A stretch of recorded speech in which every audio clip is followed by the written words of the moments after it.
di gis ay ñoo xam ne kilifa entre guillemets encore que la notion de kilifa est très problématique de ce point de vue là di saagante. tu peux juste professeur bàyyi nga ma une petite parenthèse. allez-y. parce que non c'est-à-dire li muy wax nii. dama ci ànd ak moom. mais bul yem ci loolu. c'est-à-dire que am na benn comportement bu ko comme ni nga ko wax bu ko nit gisee da koy topp de la même manière. yow mi nga xam ne tey da nga nekk professeur wala keneen ku nekk leneen. am ay ndaw yoo nga xam ne dañuy jàng ci moom nga ñëw ni dama bëgg a def manifestation fii tekki ni avec ou sans autorisation dama koy def kon ëllëg ki si biir sa doom buy wax dara ni le papa avec ou sans autorisation dama koy def parce que dama wax léegi ni lan moo tax nit ki manifester wane lu ko neex wala lu ko naqari wala wane mbooloo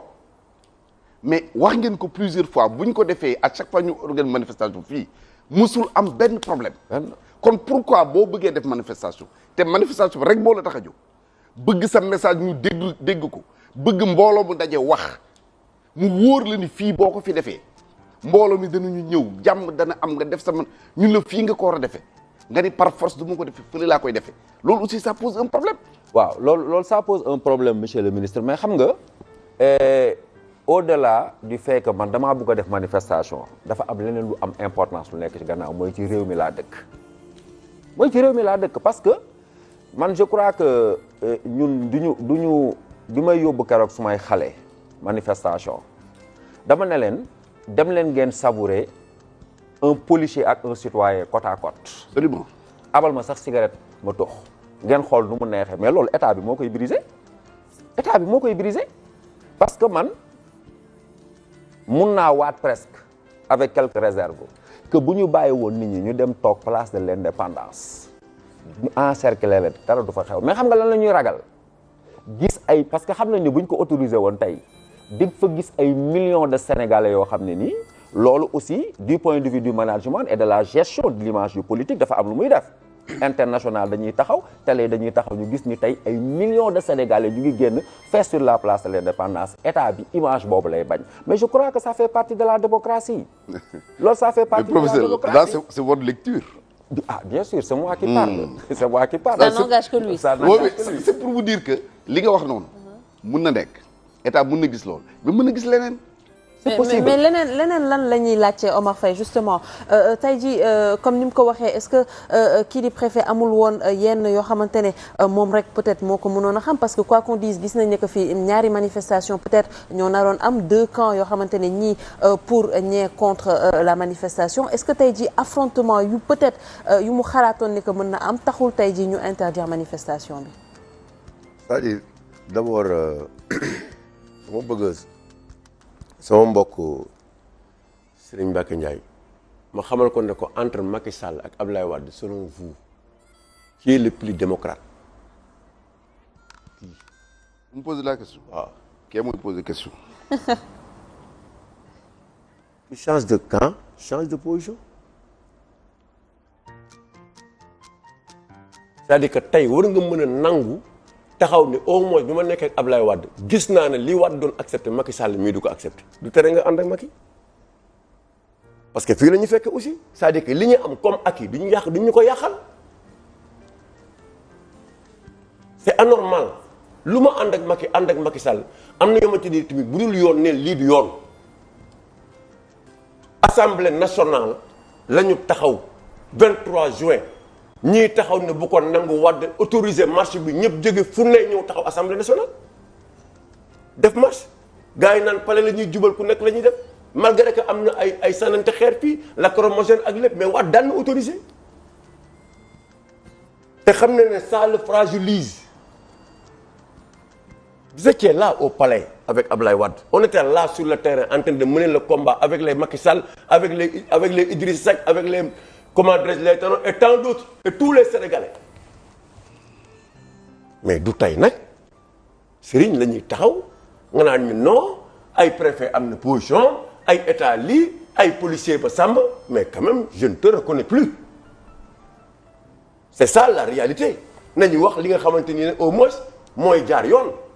moo di lan. mooy lan mooy tey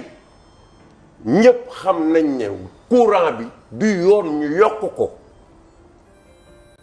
ñu gis ne war nañu mën a manifester ci délai yu jaar yoon ñu saisir préfet gannaaw bu ñu constitution mayee ne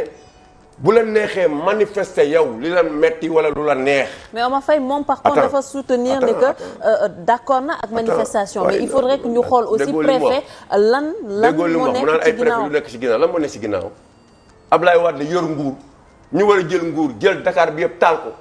Macky Sall mii tey nekk président de la République dañ daan ànd di marche ñii jaar fee ñii taal pneu ñii taal li taal lu nekk mu xam ko moom xam na ko li may wax.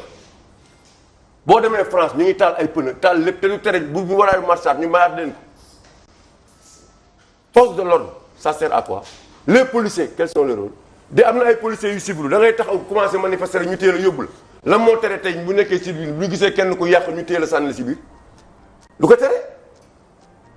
il y a des gens matures organiser marche ñëw taxaw wane ne courant bi ñuy yokk du ñu ko nangu waxtaan nañu ci courant bi parce que dafa amoon raison lu dul endettement tegaluñu dara Ablaye Wade bi mu fi nekkee yow xam nga bu baax il y avait des problèmes sur la crise énergétique te xam nga bu baax ni si Wade daan Ablaye Wade daan génne mais kii bari du pétrole du dollar du subvention du lenn lu tax tey ñu yokk lu dul endettement moom il nous explique et pourtant Wade il avait subventionné. Mais président. Le prix de l'électricité était stable à ce niveau. Le baril du pétrole était à $120, parfois même à $150. mais nguur gi joxe na ay garantie nii. amaan nañu jëm ci premier trimestre 2020 jëmaat ci li nga xam ne moo di. dama ne nguur dëgg la dañuy wax dëgg. te jot nañu itam 105 milliards d'investissement yu jëm ci wàllu énergie bi tam loolu mooy yëpp ñu sax ñun. waaw ay 105 milliards ñu koy wane Banque mondiale li ñu koy jox ñun Sénégal fi ñu toll nga naan ñu ay 105 milliards. vous imaginez fi ñu toll 105 milliards c'est quoi ba ñuy taxaw ci télé bi naan jox nañu 105 milliards ñu war ko demoo def ko ñëpp taxaw di ko wax c'est quoi ça alors que on bouffe nos milliards dans ce pays là chaque jour ñu jël suñuy milliards et milliards di ko yóbbu seeni réew tey ñuy taxaw naan ñu ay banque mondiale jox nañu 105 milliards pour nous accompagner sur le plan de la crise énergétique. pour yow war ñu ko ndamoo dañ injure la insulte la même ñun dañu insulte tey banque mondiale ñooy ñaan ba ñuy imposer teg ay 105 milliards c'est pas de l'argent du dara pour un état. pauvre te mooy xam na ko moom xam na ne Wade 105 milliards du ñu taxaw banque mondiale naan ko ay lii ak lii Wade il raisonnait autrement bien que je l'ai combattu il raisonnait autrement en termes de 1000 milliards et de 2000 milliards de un état comme le Sénégal aujourd'hui fu ñu toll ñu réfléchissons en termes de 100 milliards c'est une honte amul lenn tey lu war a mën a tax muy préfet bii wala muy police ñu tere jeunes yi wala tere ñi nga xamante ni ne am na lu ñu métti ñu mën a taxaw xeex ko. d'une manière responsable keroog ñëpp gis nañ li am place de l'Obélisque waaye li nekk place de l'Obélisque mën na fa jóge jubal palais wala ñuy jaar fi ñuy jaar fële y avait un monde fou mais ñëpp dañu marche ba mu jeex ku nekk ñibbi. correctement autant aussi bu ñu accepté woon marche bi lacrymogène yi nga xamante ni c'est des lacrymogènes non conventionnels di ko teg ci ndoddu nit ñi kon tey duñ ko def mais tey gàcce lañu war a am. moom Serigne Mbacké bu amul gàcce man am naa gàcce man mi taxaw xeex Ablaye Wade xeex ko moom mi ndax moo nekkoon porte-parole Ablaye Wade moom moo ko nekkoon man de gàcce laa am man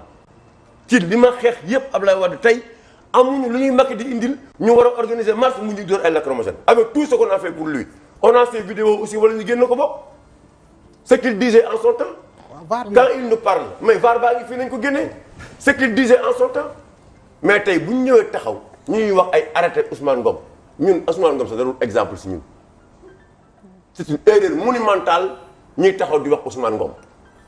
te Macky war na rus sax fi ñu toll ak lépp li mu wax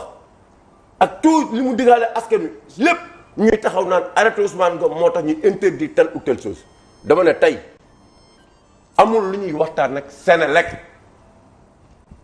naan ay facture ma sa ma dem li am mooy bëgg nañu imposer augmentation pour régler seen problème endettement d'ailleurs tous les prix ont été augmentés il y a une augmentation graduelle depuis l'arrivée de Macky Sall ba léegi amul lenn loo xamante ni yokkuñu ko ñun nag dañuy def différence li sëriñ wax duñ ko nangu la ñu defoon li ñu dundee ak Ablaye Wade dund ko tey ak Macky Sall dañuy def évaluation différencier les deux te bu ñu différencier man mi xeex yow xeexoo bokk ko si woon on a été déçu par Macky c'est ça la réalité parce que yaakaar nañu woon ne tey Macky Sall dinañu indi li tey boo bëggoon marche di ko taxaw pale sax dina la bàyyi nga taxaw pale marche ba pare mu génn tàccu leen xool seen préoccupation mu ne dinaa ko régler avec tout ce qu'on a fait pour lui pour qu'il soit au palais c'est pas son combat c'est le combat de tout un groupe de tout un peuple pour qu'il soit président de la République booba Serigne Mbacké mii mi ngi taxaw ne premier tour la Abdoulaye Wade am la Macky Sall di gagné booba Serigne Mbacké mii mi ngi taxaw ne buñ ñu gagné tey yéen ñëpp dinañ leen tëj prison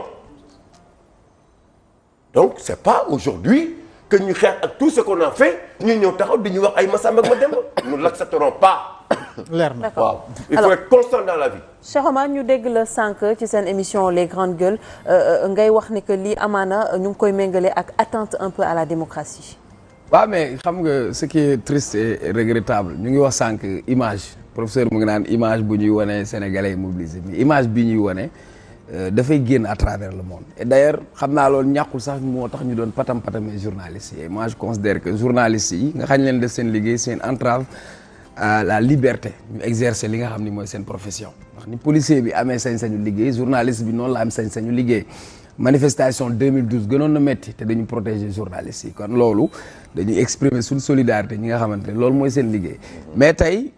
image yu mel nii ñuy pamti ay sénégalais dëkk bi ñu taal lacrymogène foogoon nañ ni Macky Sall su ñëwee du delloo suñu démocratie ginnaaw mais kanam la ko jëmale maa ngi dégg ñuy wax waxu Souleymane Ndéné Ndiaye xam nga y a des gens yoo xamante ni ils sont entrés tristement dans l'histoire Souleymane Ndéné Ndiaye Ousmane Ngom keneen ak keneen parce que booy seet Abdoulaye ñi ko daroon ba ànd ak moom bu dugal ko ci kàmb te ñoom ñoo ko bàyyi te Macky si ñooñ la sukkandiku tey c'est dangereux parce que dafa am image yoo xam ni dafa fësoon ñu feeñ ci sénégalais parce que xam nga suma papa Serigne Mbacké Ndiaye il a été le porte-parole de Abdoulaye Wade c'est symbolique Souleymane Ndéné Ndiaye a été le premier ministre de Abdoulaye Wade Ousmane Ngom moo nekkoon ministre de l'intérieur de Abdoulaye Wade boo limee ci gouvernement bi 34 ministres yi si nekkoon yëpp daanaka ñaar ñoo des ak Abdoulaye Wade xam naa kon nous on a un problème ci fan la ñu situé wax na dëgg soo nekk opposition li ngay xeex bis boo demee ba toog ci nguur li daganoon nga araamal ko li araamoon nga daganal ko je me attardé wu sax ci loolu mais xam nga nañu wax dëgg maa ngi koy dégg ci ay contribution mu naan nañu waxtaan ak Sénélec fii benn waxtaan moo fi am yokk bi moo teguwul te du yoon parce que du ñu def seen bêtise économique koom-koomu réew mi fi ñu ko war a duggaluñ ko fa dem créer ay haut conseil collectivité territoriale bañ na ko ba loolu waa parti socialiste la ko jagleel ay alliés dem si yàlla Ousmane Tanor Dieng bi mu fa jógee dañu dem indi Aminata Mbengue Ndiaye pour ñu gérer seen i alliés politiques bu ñu ñëwee ñu teg ay instituts yoo xamante ni amul benn impact direct sénégalais bu ñu demee lépp ay bor bu ñu jëlee alal réew mi pasaree ko président otoom lakk mu dem jënd oto 1,5 milliard administration ñu weccoo seen i oto vous savez lan moo nekk ci problème mu dëkk bi nag bi defee nekk ñoom ñu séddoo ko tongtongee ko mbàq yi ak bopp xar bi xaw ma bokk nag bi ñu bugg ko jox askan bi mais bu fay jotee askan bi moo ko war a fay comment nan la ñu mën a jëlee ñu gëmloo ni Sénélec mën na produire courant ba ñu dem jaay te fii la ñu mujj tey